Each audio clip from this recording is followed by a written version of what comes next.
Thanks for staying with us. Joining us now from FBNQuest is the head private trust, Mr. Rotimi Obende. Thanks for joining us. Thank you very much. So today we're discussing succession plan, and we're talking about various foreign brands that we see today.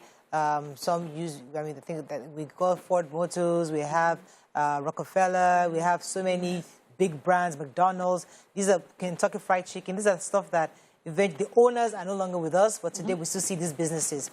And in Nigeria, we see that many people struggle to put together a succession plan. Could you tell us, in your own understanding, what a succession plan entails and why people are scared of having the proper one? Thank you very much for having me. Now, this is important, like you said, to look. You've spoken about global. So we are looking at Nigeria and we're asking ourselves, why don't we have that kind of structure? It's more than just having a business and thinking about the management. A lot of it also has to do with estate planning. I remember we said it's a structure you put in place that sees into the future and then helps us to be able to decide how we want things to run when we are no longer there. Now, these corporations you've mentioned, if they had a trust in place or assigned a professional to help them put a plan that ensures that even when they are no longer there, it runs continuously, which is the examples that we've seen. Now, what is really missing is the fact that in Nigeria, we've not thought about what would happen to our businesses when we are no longer there. That is the art of business succession planning. Put a structure in place that would outlive you. It does not necessarily mean that it should be your family members. Anybody that you believe is capable of running the business, whether you're there or not, is what you should be looking at in terms of succession planning. Recently, I had a talk with my uncle, who has a good, very successful business going, about just after I met you guys, and I was talking about his business succession plan. And my uncle was like, don't worry yourself. All my children, they have management level. What I'm looking at now is to restructure the business so that as this one is coming, she knows the position. I was like, uncle. So please, you need to help educate. What exactly is a business succession plan? How is it supposed to look like? Does a management arrangement within a company ensure its succession? How important is this to a person whose business is doing well even right now?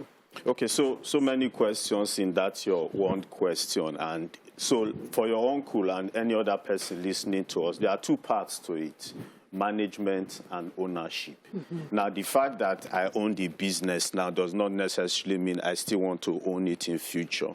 What we miss a lot, and from the foreign brands that you mentioned, if you go and check, you probably would not see them as the owners. They would have given it to another structure such that family members cannot fight over them. That's key. Now, in terms of whether I want my children to manage those businesses when I'm no longer there, cast your mind back to one bank that was acquired by another bank in Nigeria that was being run by a family member. That is the potential risk that you face, particularly if the children are not currently involved in running the business. Exactly. If he or she doesn't understand what you're doing, how do you then think that when they step in, they would then be able to run those businesses? I'll give you an example. There was a company that we were asked to come and help them restructure. And the first thing when we got there was that we found out that there was a managing director.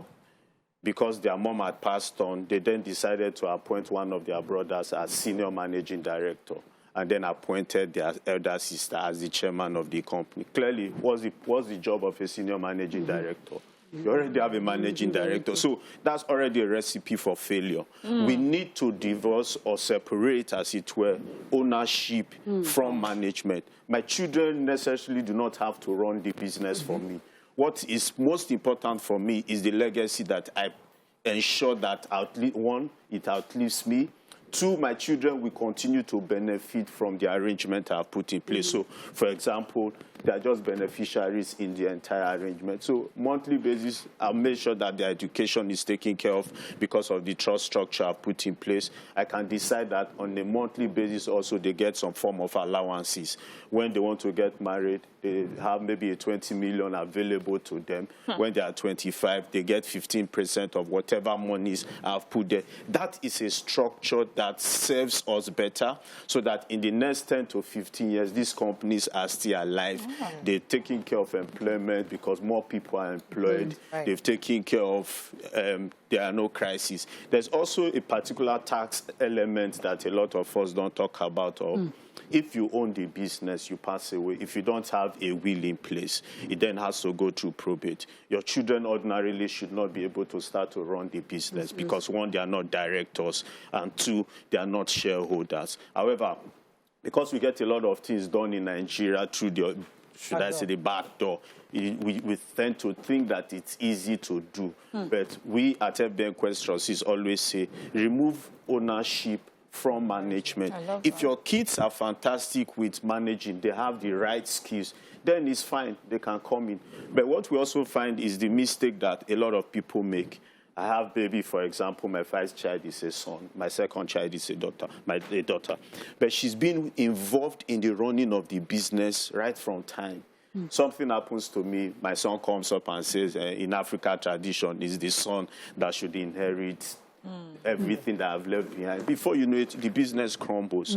Okay, I wanted to ask you, someone like me now, I have this, there are two questions. The first one, I want to ask, which Nigerian business can you tell me has survived 20 years, is now like maybe 100 years?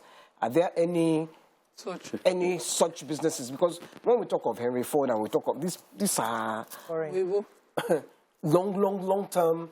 They've been there since we can remember. So that's one. The second thing is, someone like me, like this festival of celebration, I know that I'm getting to an age where I love that question. I don't want to have to be hands-on to run it. I want it to be able to run on its own. How would your FBNQuest help me in that kind of... It's a festival, it's a music festival, it's for 1 week, it's... happens once a year. It happens once a year. We do art, we do music, we do dance, we do debates. And... Yeah, so two questions. So the first question, in terms of corporate brands that you see that's done 100 years, clearly the bigger brand that I represent is more than 100 years old, which is the First Bank brand.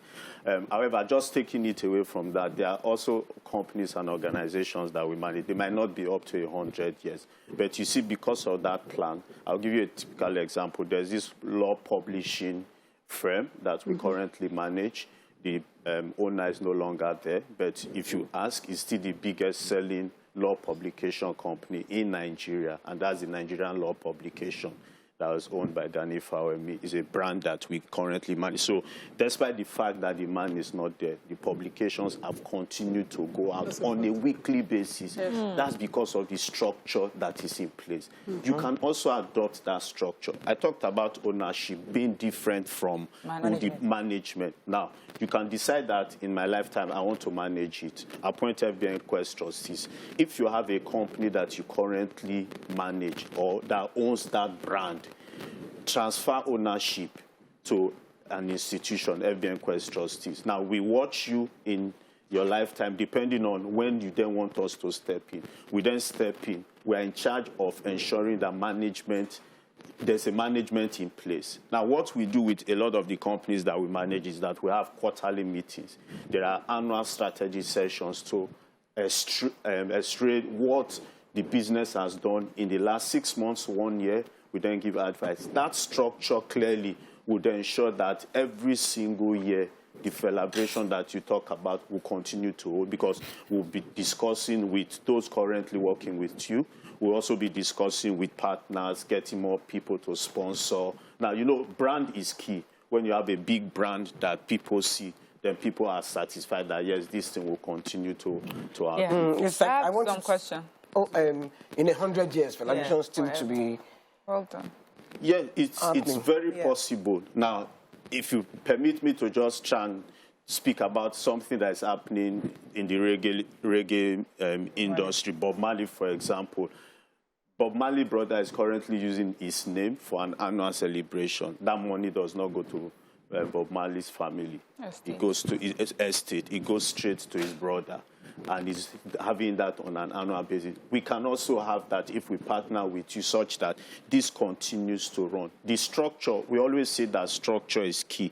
What you decide and what you want to achieve, we can package that structure for you and decide for how long you want this annual event to happen. Interesting. Fantastic. I love it, but then it brings to mind the question that, so how do you get paid? Is it a partnership, a percentage that you get paid, or you become part owner of this business? You know, I would like to know that. And then secondly, it's not really a question, just a contribution. There have been times, a few times we've discussed succession of business on this table. Okay. And we've never really put this idea in place as a way to solve it. So we have family who say, we started this business, it's made us some money, our children have gone abroad, they're not interested in the business, my business is dying and I'm getting older.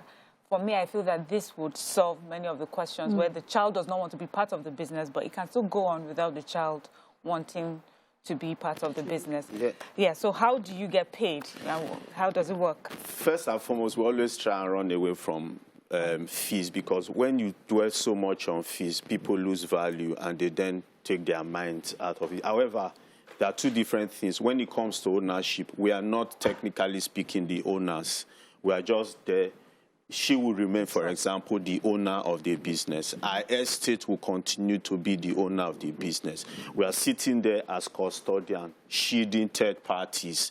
Because she separated our business from our own personal affairs, if something then happens, the business will continue to run. So our fees are dependent on how we are able to grow the business. So we can agree either a flat fee or a percentage fee. Each business that we get into, fees depend on what our responsibilities and roles are. And very quickly, if I just touch on that other point that you make, it's important, particularly in today's Nigerian context, because you find everybody's going to Canada or going to UK, and there are businesses that should ordinarily outlive the owners. Now, what you need to do, like you said, is put this structure in place. You can test run it, do a 2-year, a 3-year plan, see how it works. You can make changes in your lifetime. Whatever the nature of business, we've seen hospitals, because they were first owned by just one person, they're not then able to move to the next generation. It is important that we start to have this conversation, because a lot really can be done, and it will eventually help the economy, because employment are still guaranteed. See, there's a Nigerian factor of fear. You know, you do so much work to build a business, you know, and your children are educated, and you feel that, how can somebody, bunch of strangers, start running something I built from scratch? So you have this conversation and thinking, I worked so that my children can have this, and I want to be in heaven seeing that my children are running this. So how do you detach, how do you convince people to detach themselves and detach this sentiment from the fact that this business sustained can actually continue to provide jobs for a bunch of strangers and help to build the economy? How do you convince people? Because that's a major issue for Nigerians. It's a killer when we talk with our clients, because we understand that sentiment. So they first see it as a family business, and they want it to stay in the family.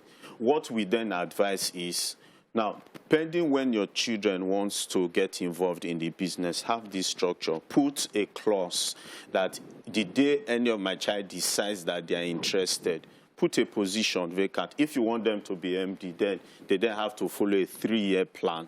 Okay. The kind of business school you want them to attend. All of this will be captured, such that you then know that in 3 years' time, this particular child would be interested in So like if elaboration, for example, now, if YK says, I'm retired, like is 80 years old, I don't want to do this anymore, and then her children are not interested, and she has given it to the trust, and the trust is managing it, but at some point, her child cannot say, you know what, I'm interested, I want to participate, because this thing is getting bigger. So that opening can be there for that person to also participate and then manage. Clearly, that opening is there. Now, what we encourage is also try, so just to address that point, the fact that we try to speak with family members. Now, what some clients then do is set up a family kind of arrangement such that each person can't bring in even their own children. So I have 4 kids. I can create a position such that one of my child comes in as a director when he or she is between 18 to 25, learn the ropes. So if I'm no longer interested, that child might be interested. So generational wealth transfer, generational knowledge is created. So it's not just for me or my first child or my 4 children.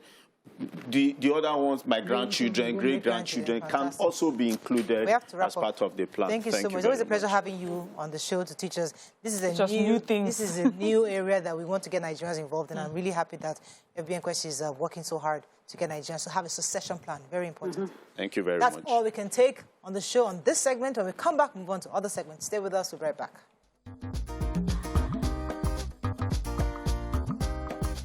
Stay tuned. Your View will be right back.